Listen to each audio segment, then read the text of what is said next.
He built his cocaine empire on a foundation riddled with violence, blood, and addiction.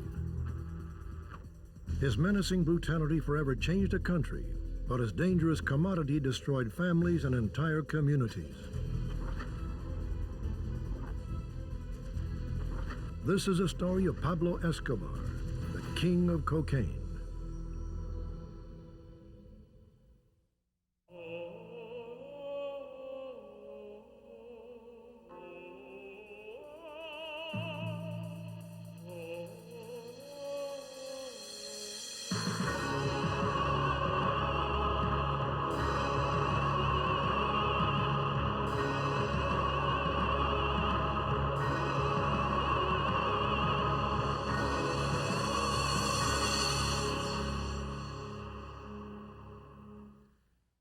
For over a decade, the name Pablo Escobar was synonymous with cocaine and violence. He revolutionized the industry of drug trafficking and became king of Colombian coke. Escobar maintained control of his drug empire through intimidation and fear. At the same time, he fed the poor of his land and built them homes, schools, and hospitals. Colombian-born Pablo Escobar is credited with exploiting America's insatiable love and desire for cocaine. Through his marketing strategy of killing anyone who stood in his way, Escobar transformed Colombia's mom-and-pop style cocaine industry into a multi-billion-dollar conglomerate.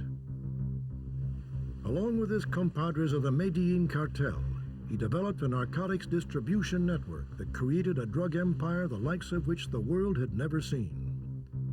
He successfully shipped tens of thousands of tons of the precious powder into the United States and eventually Europe, donning him the godfather of cocaine. Escobar was a brilliant tactician with a strategy to protect his operations in Colombia and to develop smuggling operations in the United States, which allowed him to enter more cocaine here than any other trafficker at the time. William Gately spent 21 years as a United States Customs Special Agent. During that time period, he was responsible for numerous drug smuggling and money laundering investigations, including two that specifically affected Pablo Escobar's cocaine empire. Pablo Escobar was a mafia boss. He was a ruthless drug trafficker who probably killed more people than any individual drug trafficker in the history of Colombia. He was a ruthless killer. This man aligned himself with narco-terrorism. He placed bombs on airplanes. He murdered people. Pablo Escobar was no folk hero. He has blood on his hands in Colombia that'll be in their history books for the next century. Pablo Emilio Escobar Gaviria was born on December 1st, 1949, in the cattle farming district southeast of Medellin during Colombia's era of violence. He was the third child of farmer Abel de Jesus and Hermilda, a primary school teacher. 2 years after his birth, the family moved to Medellin before moving to a series of villages where Hermilda taught school. He was a Paisa by birth, that is an Antioqueñan, and identified very closely with that region, as many of the people from that part of Colombia do. It's got a very distinct subculture. It's one of the reasons that Pablo Escobar never wanted to leave Colombia to flee to other countries. Escobar was raised with strong traditional Catholic values. After years of moving about Colombia, the family eventually settled in Envigado outside of Medellin. Bruce Bagley is a professor of international studies at the University of Miami in Coral Gables, Florida. He has lived in Colombia off and on since 1968 and is an expert on Pablo Escobar and narco-terrorism. He built churches in Colombia with some of the money that he had. He donated, right, to the church in Medellin and in the environs of Medellin. At the same time, he saw no contradiction in killing people, in acting as an extremely ruthless leader of a criminal organization that grew exponentially from the mid-1970s into the 1980s and beyond. As a young boy, Escobar developed a love for soccer, which he maintained and supported throughout his life. Pablo Escobar, who was also a sports fan, decided to invest heavily in building up Colombian soccer. And he invested the soccer teams, particularly in Medellin, and he bought the very best talent that he could find everywhere in Latin America. And by the mid and late 1980s, Pablo Escobar and the other members of the Medellin cartel had built Colombian soccer into a world contender. He became increasingly discontent and impatient with school. Escobar was very ambitious and quickly learned that money was the ticket to higher social circles in Colombia. It was at this time that he began his career as a petty thief, stealing tombstones and sanding them down for resale. He was a very bright child from the beginning. Indeed, many of Colombia's major law enforcement officials and ministers have noted that in their conversations with him, his intelligence was stellar. Pablo Escobar never attended college in any serious way, but he was a high school graduate, at least he claimed to be, and he was a very good student. During the mid-1960s, Escobar's hometown of Envigado began to turn violent. Gangs emerged along with a thriving marijuana trade. While still a teenager, he began to associate with extortionists and car thieves who gathered in Medellin's seedy Jesus de Nazareno district. By the end of the decade, Escobar was an accomplished car thief and automobile smuggler with his own gang.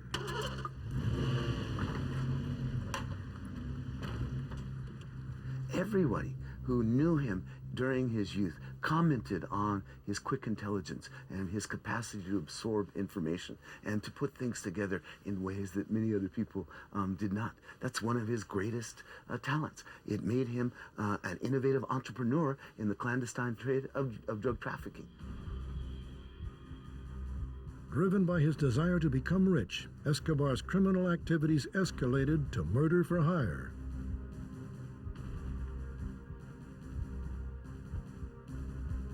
Escobar's rise through Colombia's criminal ranks was swift and violent. He was young and ambitious, but moreover, he was smart. He knew what he wanted and would not allow anyone to stand in his way. In less than a decade, Escobar had evolved from a petty thief to a cold-blooded contract killer.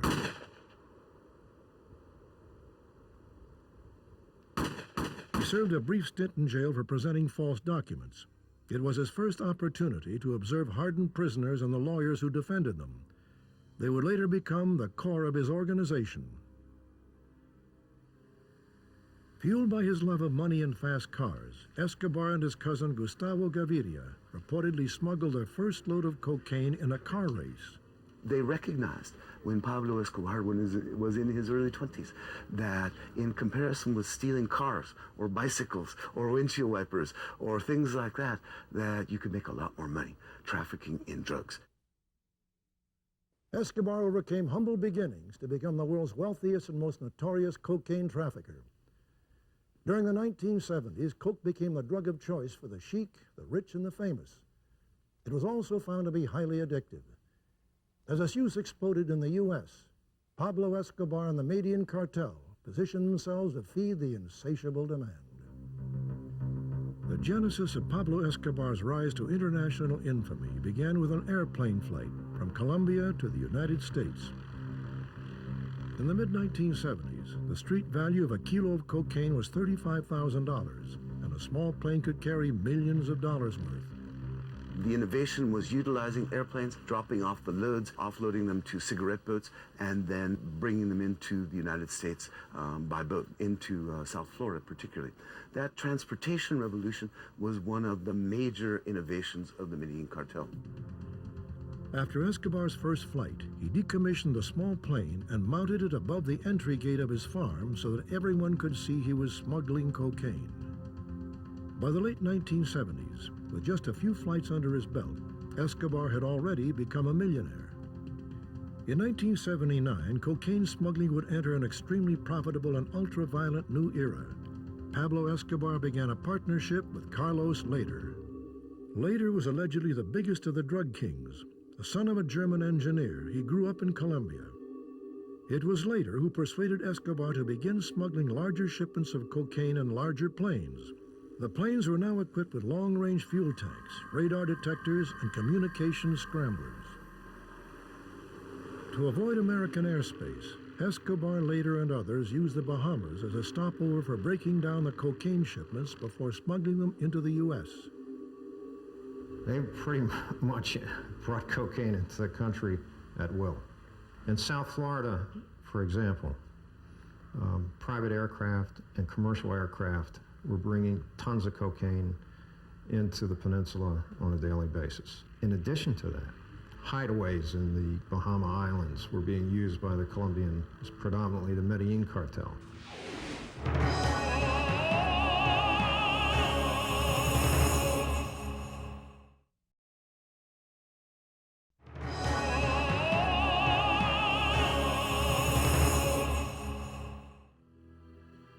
It was during one of their trips to the Bahamas when they met Robert Vesco. Vesco, who began his career as a machine tool manufacturer, was one of the first international criminals to realize that changes had to be made in the movement of money and the shipping of cocaine.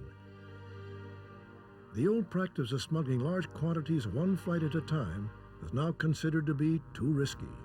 The big loads were coming across the Atlantic from the Bahamas. They were coming in private aircraft, and they were typically 500 to 1,000 kilos at a time, and this is an everyday event. Entire islands were purchased by traffickers and set up with air bases where they transported cocaine from the mainland of Colombia, went to the island. Norman's Key Island, located in the Bahamas, was purchased by Escobar and later and was converted into a sinister military-type base equipped with sophisticated communications equipment and navigational aids. By the early 80s, Pablo Escobar was to cocaine trafficking what Bill Gates would soon be to the computer industry. He was making over $500,000 a day, but he had serious competition from the Ochoa brothers and the virulent mafioso gangster, Jose Rodriguez Gacha. Jose Gonzalo Rodriguez Gacha was a genius in discovering routes for smuggling into the United States. The Ochoas were very good at laundering money. Pablo Escobar ran the organization, if you like, and he concentrated in his hands the routes that were developed to bring cocaine through airplane traffic into the United States. At first, across the Caribbean and into South Florida. And they innovated in a variety of different ways in that route. It was together that Escobar later and the Ochoa brothers and Gacha would spread the wealth and share the risk in the lucrative cocaine industry. What made him different than any other group was this is the first time they were really organized in a cartel-type fashion. Special Agent Ramiro Escudero spent 12 years investigating drug trafficking and money laundering for the FBI's Los Angeles Field Division. We consumed the largest number of drugs anywhere in the world. Pablo Escobar was able to take advantage of that and exploit that market. I think before the Medellin cartel, we had a lot of what we call smaller groups. Pablo Escobar, along with the other members of the Medellin cartel, were able to mass market the cocaine. They controlled everything from production to transportation and distribution. He became the king of cocaine, even though in his own country, he had a boss, a fellow named Jose Rodriguez Gacha. But like all bosses, if you've got a captain of your industry that produces more wealth for you than anyone else, then he's your man. A second major innovation of the Medellin cartel was what I call their Lloyds of London approach to diversifying the risk. If we assume that there were 5 major participants in the Medellin cartel in the late 70s and the early 80s, what they did was, rather than send a single shipment in their own name into the United States, running the risk of having it confiscated, each of the 5 major capos would share 1/5 of that load. So over 5 loads, they would get their entire shipments in. But if any one of those loads was captured, each of them only lost 1/5. The Medellin cartel was growing stronger and more powerful with every successful shipment into South Florida. By the beginning of the 1980s, Miami was engulfed in a full-scale drug war between the newly formed cartel and the Cuban Mafia, who had controlled Miami's cocaine trade since the 1950s. In 1979 and 1980, the so-called cocaine wars that took place here in South Florida that ended up with shootouts on various freeways, some 115 people killed. even with all the indicators that cocaine was becoming a boom business in the United States, the government in a law enforcement capacity didn't react to it until South Florida became a Wild West show. Won't you join Nancy, Vice President Bush, and me in urging all America's young people to just say no? President Ronald Reagan responded by appointing Vice President George Bush to head a special anti-drug task force in South Florida. Within a few months, a 500-member task force was in place and functioning in South Florida. I was transferred there in early '82 as a supervisor in that task force, and in that capacity got to know the cocaine business intimately within a few weeks of my transfer. With South Florida's drug trade under the control of the Medellin cartel, Pablo Escobar was now ready to parlay his wealth and power into a position in Colombian politics. His perception, at least early on, by the average Colombian was, interesting enough, a very positive one. James Finkenauer is a professor of criminal justice at Rutgers University in New Jersey. He was sort of like a Robin Hood character in that what he would do is he would use some of his enormous wealth to build housing for the poor and provide other kinds of services for the poor. Well, Pablo Escobar sought to curry support with the poor segments of Medellin. He recruited many of them, gave them jobs, some as sicarios or gunmen, others as employees in various aspects of his business. He also sought to curry the loyalty of members of his own organization and those people who work for him on the various farms that he bought in the Magdalena Medio. Pablo Escobar had the wealth and power to buy anything he wanted, and what he wanted now was a political career. By the early 1980s, Escobar had developed political ambitions. And as he became wealthier, he began to see a political future for himself. And in 1982, he ran for the Colombian Congress, and he was elected as an alternate deputy to the Colombian lower house. Rensselaer Lee is one of the nation's foremost scholars on international drug trafficking. He is the author of several books, including The Andean Cocaine Industry, which paints a comprehensive picture of the multi-billion-dollar South American narcotics business. He was embarked on a political career which seemed to be very promising. The trouble was that the money that he got to finance his political career came largely from his activities in the cocaine business. But people in Colombia at that time didn't know. They thought he was a local entrepreneur. Escobar's time in the political spotlight would be brief. Political enemies and the media sought to reveal the source of his fortune. He did, I think, genuinely care about those people who were outside the mainstream of Colombian society. And I think he would have been able, I think, to parlay this support among the Colombian poor into a very substantial political career.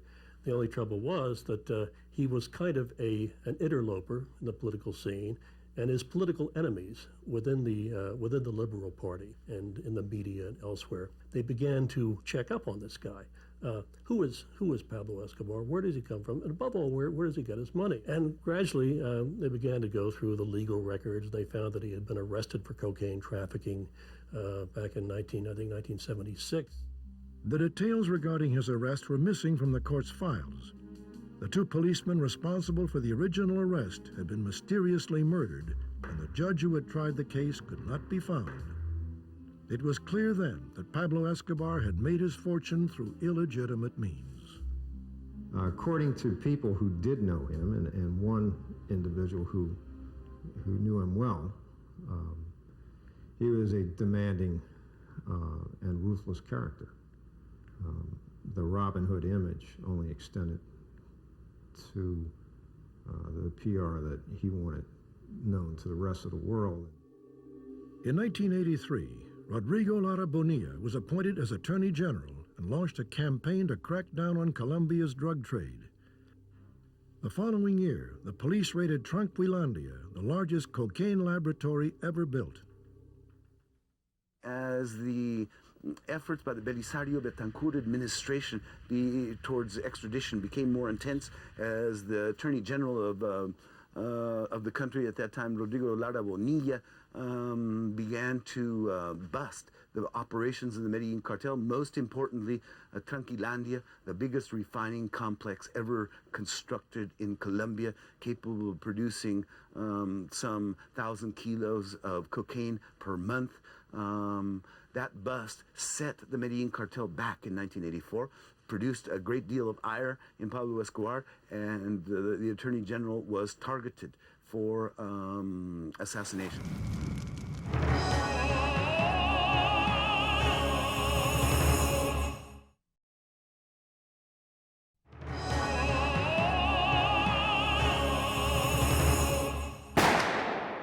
Escobar ordered the assassination of Bonilla in retaliation for his crackdown against the Medellin cartel. The list of people murdered at the command of Pablo Escobar was becoming long and vast. He would not tolerate anyone standing in his way, including law enforcement officials or the Colombian government itself. By the mid-'80s, Pablo Escobar and the drug lords of Medellin had amassed fortunes rivaling those of big-time legitimate businessmen. With his worth estimated at between $2 and $4 billion, Escobar was written up in Forbes magazine as one of the world's richest men. He was able to be an enormously successful businessman. And I mean, let's face it, the cocaine industry drives a lot of employment and provides a lot of opportunities for people in Colombia who wouldn't otherwise have opportunities. And he was a big guy at doing this. He was the prince of the capos, but they were all in the same ballpark. Each of the Medellin cartel barones emerged as a billionaire or a multi-billionaire over the latter part of the 1980s. This is a very, very sophisticated business, the product of which just happened to be cocaine as opposed to TV cameras or VCRs or something. But the business itself structured very much in the same way. And Escobar was the head of one of these two businesses, like the chief executive officer for international business. Like so many mafia members, Escobar possessed a certain duality. He was a ruthless, murdering drug lord, wanted by the Colombian and United States governments.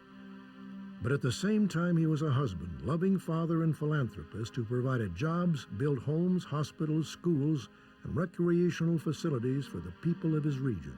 Family for many of the members of the Medellin and other cartels in Colombia was very important. On the other hand, he also led a rather licentious life. When he was not with his wife or with his family, they had riotous parties at his farms and in other places where his wife was not there. This became widespread knowledge in Colombia, and many people who sought to partake of the huge profits of the drug trade and the immense wealth of Pablo Escobar and others went to these parties. Obviously, he bought ranches and farms. He had, lots of accoutrements. He had women. He had horses. He had beautiful fixtures in his homes. He had an antique car collection. He had all the rest of it.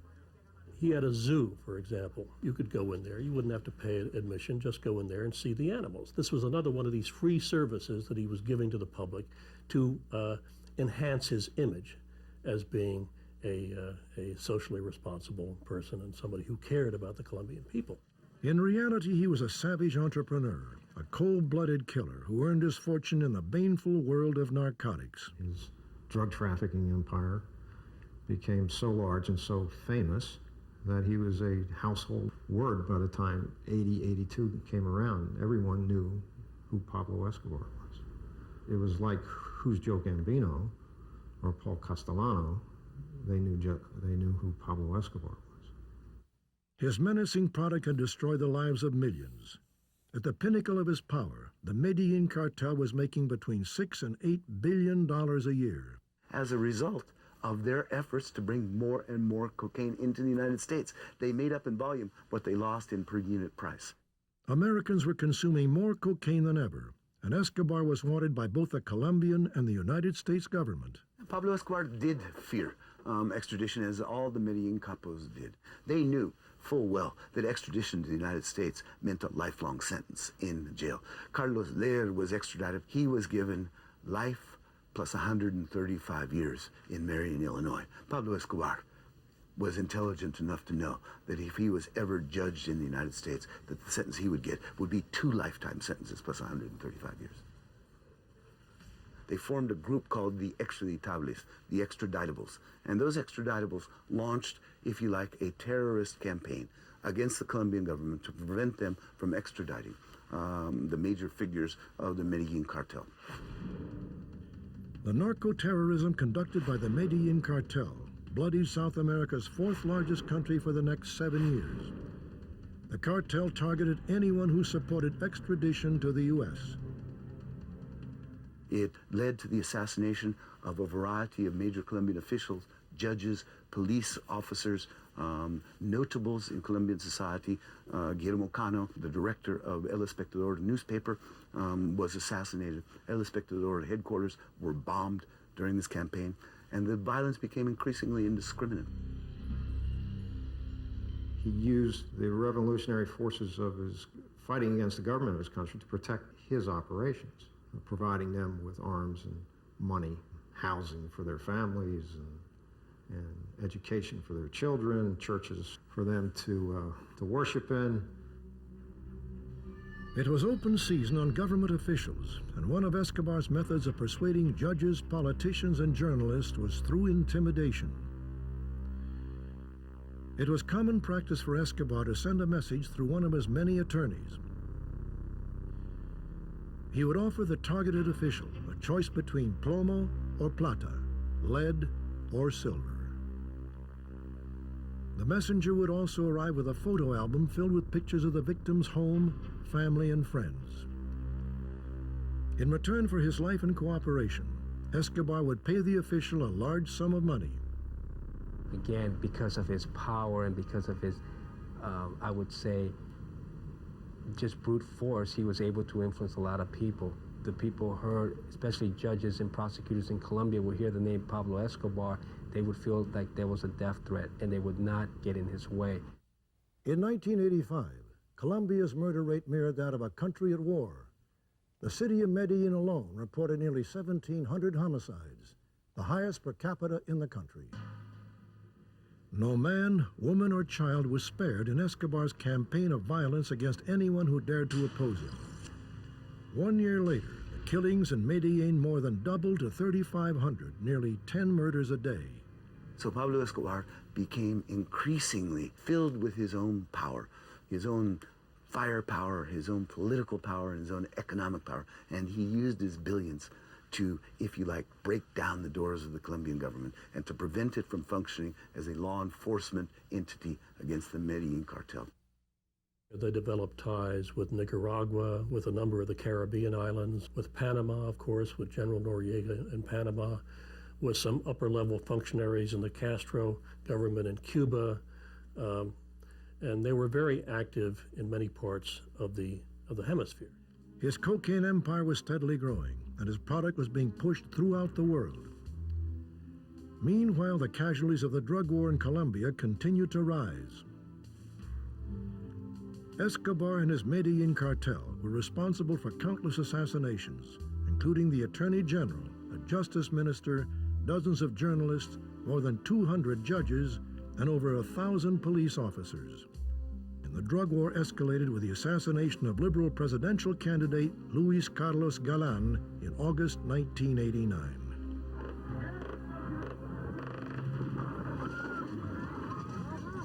The terrorist activity sponsored by the Medellin cartel, and particularly Pablo Escobar, eliminated 3 of the 6 presidential candidates running in the 1990 elections. 3 were assassinated out of the 6. President Gaviria, Cesar Gaviria, was elected because the man who had been picked by the Liberal Party to be their candidate, Luis Carlos Galán, was assassinated at Pablo Escobar's orders in August of 1989. Pablo Escobar's relationship with the Colombian government changed the face of Colombian politics. It changed who was president of Colombia. After the execution of Galán, the Colombian government intensified its campaign to bring down the Medellin cartel. Hundreds of airplanes and vehicles were impounded. Thousands of weapons and 25,000 rounds of ammunition were seized. Personal property and commercial real estate was confiscated. The cartel responded by burning or bombing the homes of numerous politicians. But the ultimate example of Escobar's diabolical disregard for life was demonstrated in November of that same year. Over 100 passengers prepared to board the Avianca 727 jet from Bogota to Cali. They had no idea that 5 of their co-passengers were informants against the Medellin cartel. Reportedly, they were responsible for the raid of Escobar's jungle hideaway, resulting in the kingpin's narrow escape through a cornfield. The 6 crew members prepared for takeoff, while the unsuspecting passengers settled in for the flight. The plane ascended into the air. But en route to Cali, the plane exploded in midair, killing everyone aboard.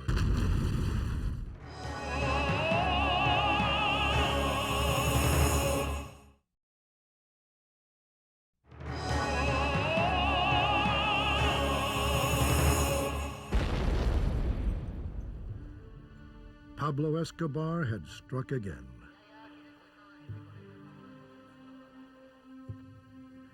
The charred remains of the Avianca plane were broadcast throughout the world. There seemed to be no escaping the menacing terror inflicted by the powerful cartel. The public's cry to reach a compromise between the government and the drug lords was louder than ever. The continuing war between the Colombian government and the Medellin cartel was beginning to take its toll on the cocaine empire. For over a decade, Pablo Escobar had exerted his might in Colombia through bribery and murder. During the beginning of the 1990s, Escobar found himself enthralled in an intensifying campaign conducted by Colombia and the United States to bring him down. Ultimately, Escobar became enemy number one. The Medellin cartel became a target. Colombia began to believe that their national security depended on the destruction of the Medellin cartel, and they went about doing this with a certain amount of help from the United States. So we were, as a government, aware of his power, and we were trying to assist Colombia in either apprehending him or extraditing him to the United States. He saw an opportunity to strike a bargain with the Colombian government to, in effect, enter into a plea bargaining situation, which would reduce his sentence, eliminate the possibilities of his extradition, and give him a few years in jail, and he would emerge with his money more or less intact, his billions intact. With a guarantee that he would not be extradited to the United States, Escobar turned himself in under the terms he had dictated to the Colombian government. He financed, designed, and built his own jail named La Catedral outside of Medellin. It's very hard for the head of a criminal organization to continue to influence that organization in the same manner when they're in prison. You can do it for a little while, but the troops begin to get restless, and you're not there anymore to enforce these rules. And I think that happened with Escobar. He felt that he could have the best of all possible worlds. He had many people at that time who were after him, not just the Colombian government. He had his enemies in the Cali Cartel. He had a falling out with some people within the Medellin coalition, and I think he wanted to come into some secure facility where he could rest and relax, and at the same time continue to run his cocaine empire. He had his own cooks. He had visitors come in. The fence around it kept the military out and kept his rivals out. It didn't necessarily keep him in. The prison facility that he built was to his specifications. From there, he was able to manage his cocaine empire. He had computers, he had fax machines, he had telephones, he had everything that he needed to communicate with the outside world. And also, he used the prison not just to manage his cocaine trafficking operations, but also to conduct trials, summary judgments against his enemies within the Medellin cartel. Some people who went there to see him, talk to him, were never seen alive again. So all kinds of things went on in that prison. Escobar was also able to leave the prison at will. He would leave, for example, on a Saturday night to go down to Envigado and go to a local bar and have drinks with his friends, have a good time. He was seen at soccer matches, football matches. he really had quite a good life there until finally it became so obvious what he was doing that the government decided they were going to move him to a military prison, which would have been considerably less comfortable. Rather than serve out his time in a military prison, Escobar fled La Catedral and lived out the remainder of his life as a fugitive on the run from his numerous enemies. Escobar had built for himself a protection network. I mean, not just his support structure in Medellin among the poor, he also paid officials, paid policemen, paid army officers, paid other people in authority who to tell him, when a police raid or dragnet was going to take place, where, so he could get out of the way. Escobar made many miraculous escapes, but his reign as a king of cocaine had come to an end. The Rodríguez Orejuela brothers of Cali had gained ground in the drug trafficking industry. They were now in position to become the dominant figures in the lucrative yet dangerous cocaine business. The Rodríguez Orejuelas emerged as the principal figures in Cali, rapidly surfaced over the latter part of the 1980s and the early part of the 1990s as the principal traffickers in Colombia, supplanting Medellin and Pablo Escobar, precisely because Pablo Escobar got increasingly caught up in his own survival and in his terrorist war against the Colombian government.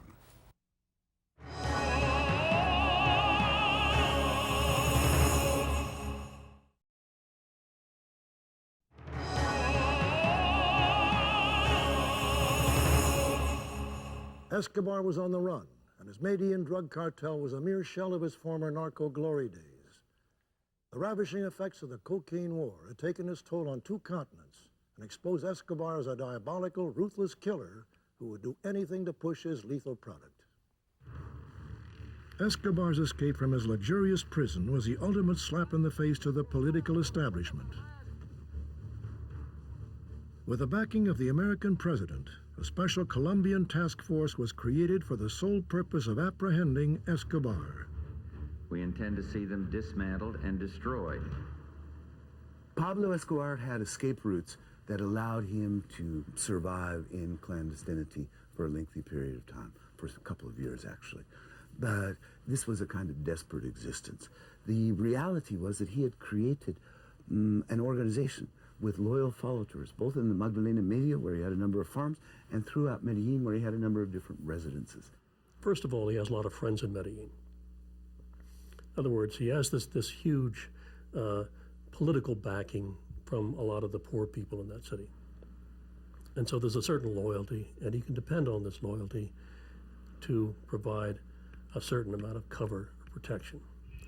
So in other words, there are people who would not turn him in because they think he's almost like a deity of some sort.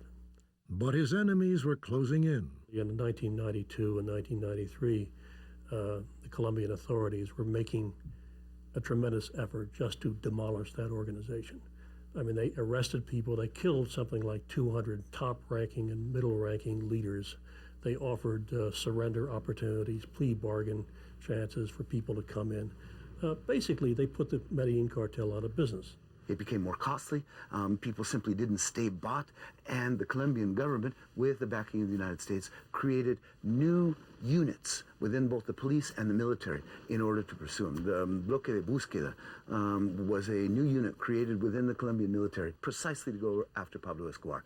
Hence, they were not able to get to this group. They also rotated many of the people that he had previously bought out of Medellin and brought new ones in. So he'd either have to bribe them or kill them in order to gain their loyalty.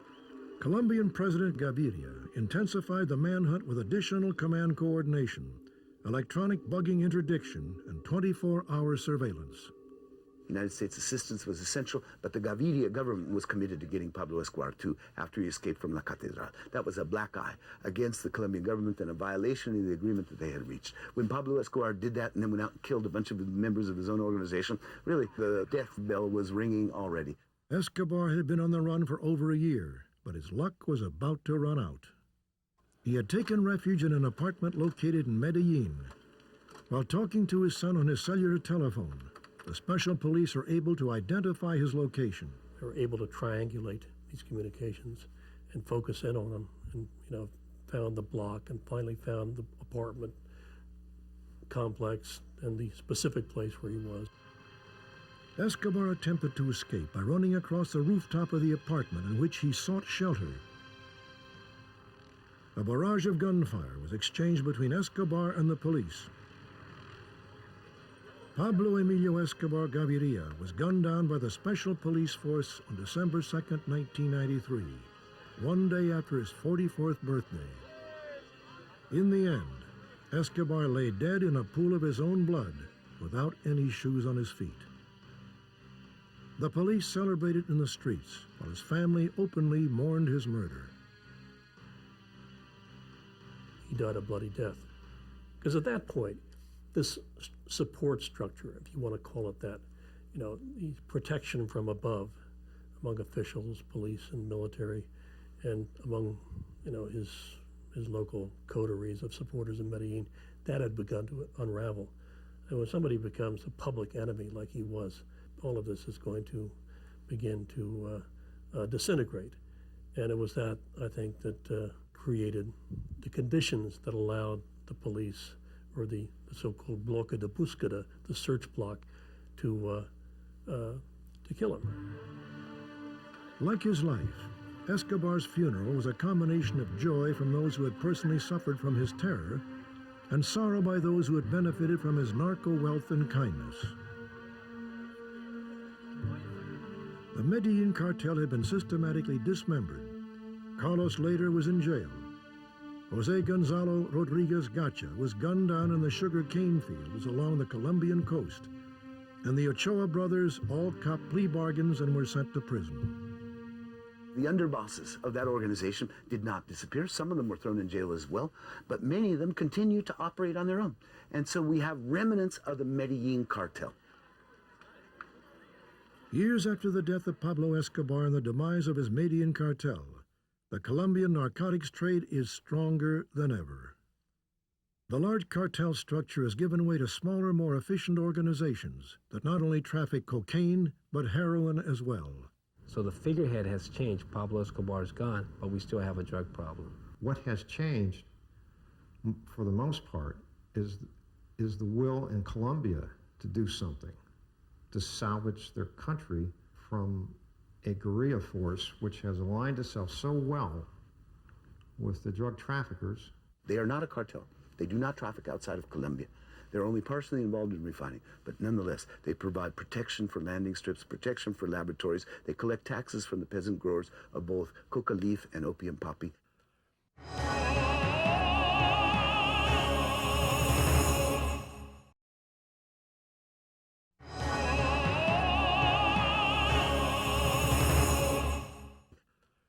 United States citizens use more illicit drugs than any other country in the world. Escobar recognized this and capitalized upon the American consumer's craving for cocaine. We don't seem to understand that this is a huge industry. This is an industry that makes a tremendous amount of difference in the economies and the lives of people in South America. We can't just eradicate this industry overnight. And every time we take steps against it, we find that something else crops up in its place. There are more people leaving Colombia today than any time in the history of the country, because they no longer believe that they can win the war.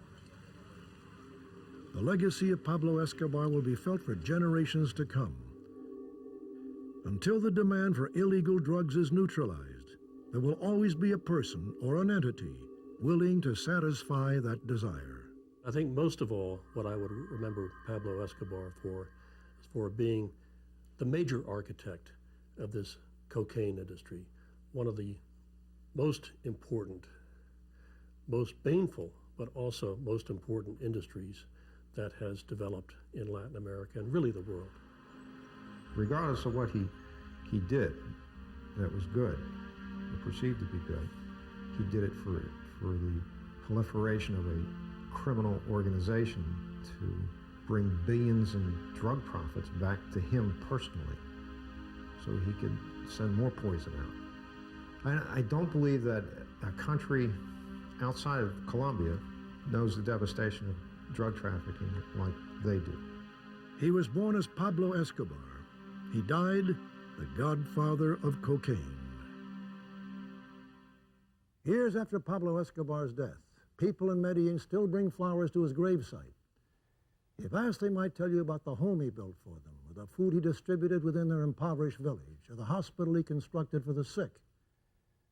But for the relatives of the Colombian police officers, journalists, and government officials he assassinated, the reply will be different. They will tell you that Pablo Escobar, who was a ruthless, cold-blooded killer, who seemed to have it all, but in the end, died alone. I'm Robert Stack. Thanks for joining.